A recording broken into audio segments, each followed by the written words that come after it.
మదనపల్లిలో జరిగిన కిడ్నీ ఉదంతం రాష్ట్ర వ్యాప్తంగా సంచలనం సృష్టించింది. ప్రభుత్వం కూడా దాన్ని చాలా సీరియస్గా తీసుకోవడం జరిగింది. దాన్ని బాధ్యతలుగా చెప్పబడుతున్న వాళ్ళని ప్రభుత్వ వైద్య కళాశాలలో కూడా బాధ్యతలో ఉన్నారు.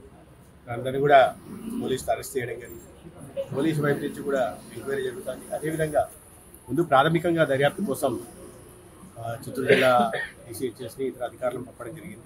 ఇది మాత్రమే కాకుండా రాష్ట్ర వ్యాప్తంగా కూడా ఇటువంటి అనుమతులు లేకుండా ఎక్కడైనా ఈ ట్రాన్స్ప్లాంటేషన్ జరుగుతుందా, ఎందుకంటే ట్రాన్స్ప్లాంటేషన్ చేయాలంటే అనుమతి ఉండాలి. Transplantation of organs and tissues 1994 act ప్రకారం అనుమతులు ఉండాలి. అనుమతులు లేకుండా ఇక్కడ నిర్వహించారు.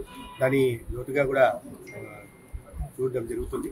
అదేవిధంగా రాష్ట్ర వ్యాప్తంగా కూడా ఇటువంటి వివరణ ఉన్నాయనే విషయాన్ని ఒక high level committee, director of medical education, director of secondary health, ఇతర నిపుణులైన డాక్టర్లను కూడా నియమించి రాష్ట్ర వ్యాప్తంగా కూడా ఈ విషయంలో ఒక ఇన్స్పెక్షన్లు చేయడం, ఎక్కడైనా జరుగుతున్నాయా గమనించడం, వాటి మీద కఠిన చర్యలు తీసుకోవడం, అదేవిధంగా రాష్ట్రంలో ఎప్పుడు కూడా ఇటువంటి సంఘటనలు పునరావృతం కాకుండా చూడడం జరుగుతుంది. ప్రధానంగా ఇక్కడ పోలీస్ పరంగా క్రిమినల్ ప్రొసీడింగ్స్ ఏవైతే ఉన్నాయో వాటికి తీసుకోవడం జరుగుతుంది.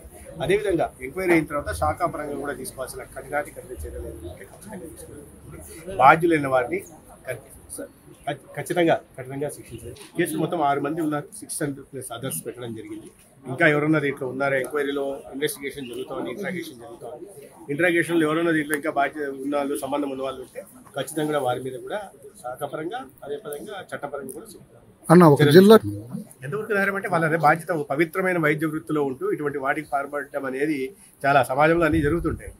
అంటే ఆ కమిట్మెంట్ లేకపోవడం, ప్రజాసేవ పట్ల, వైద్యుల పేదల పట్ల వాళ్ళకి నాణ్యమైన వైద్య సేవలు అందించాలనే కమిట్మెంట్ లేకపోవడం వల్ల వచ్చిన సమస్య ఇవి. వ్యక్తులు అన్ని చోట్ల ఉంటారు, అన్ని శాఖల్లో ఉంటారు, అన్ని చోట్ల అంటే వ్యక్తులు ఉంటారు. అంటే వాళ్ళకి గుర్తించినప్పుడు ఇటువంటి సంఘటనలు బయటపడినప్పుడు వాళ్ళకి కఠినంగా వాళ్ళకి చర్యలు తీసుకోవడం వల్ల సమాజానికి ఒక సంకేతం, భవిష్యత్తులో ఇటువంటి కాకుండా కూడా ఒక సంకేతం ఇవ్వడానికి అవకాశం. చరిత్ర సృష్టించినోడు ఇప్పుడు ఆ చరిత్రని తిరగరాయబోతున్నాడు.